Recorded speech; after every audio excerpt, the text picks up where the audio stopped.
Des années en arrière, la population du territoire de Djougou, vivant de l'agriculture et de l'élevage, ne pouvait pas se rendre dans leurs champs à cause de la guerre de deux groupes armés locaux, à savoir le Codeco et le Zaïre. Pendant la saison culturelle, les populations se livrent de nos jours aux activités champêtres sous la protection des contingents bangladais de la MONUSCO dans des zones qui ont été depuis longtemps théâtre de massacres de civils attribués aux rebelles. Ici, à Dédro, où nous nous sommes rendus, à plus ou moins 100 km de la ville de Bunia, il y a encore des traces de la barbarie de ces groupes armés. Le casque bleu veille sur les civils dans leurs champs, soit pour cultiver, soit pour récolter leurs produits champêtres aux côtés des éleveurs de bétail, sans la moindre crainte des bruits des bottes de ces groupes armés. Aujourd'hui, je suis venu ici parce qu'il y a la présence des MONUSCO.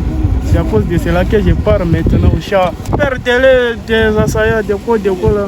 Nous faisons signe, nous faisons l'alerte précoce de la MONUSCO Bangladesh. En tout cas, elles nous interviennent vraiment.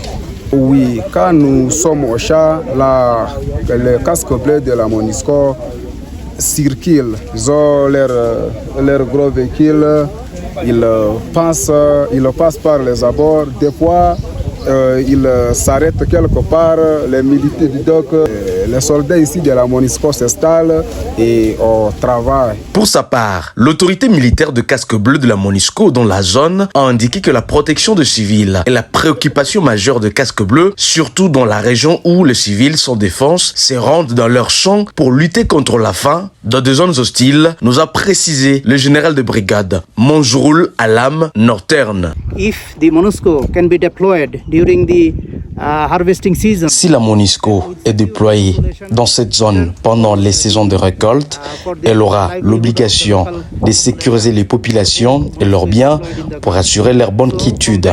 Depuis 2022, où les opérations ont débuté, la MONUSCO a premièrement sécurisé le bien de civils et deuxièmement les éleveurs et les agriculteurs. After that, now, present in 2024, the Secure Harvest 3 is going on. Cependant, dans d'autres provinces comme le Nord Kivu, la société civile a toujours demandé le départ de la MONUSCO de la RDC car jugée d'inefficace. Par ailleurs, en Ituri, les populations louent les réalisations méconnues de casques bleus qui sécurisent ces civils dans leurs champs dans le groupement Dédro. Ça, c'est magnifique.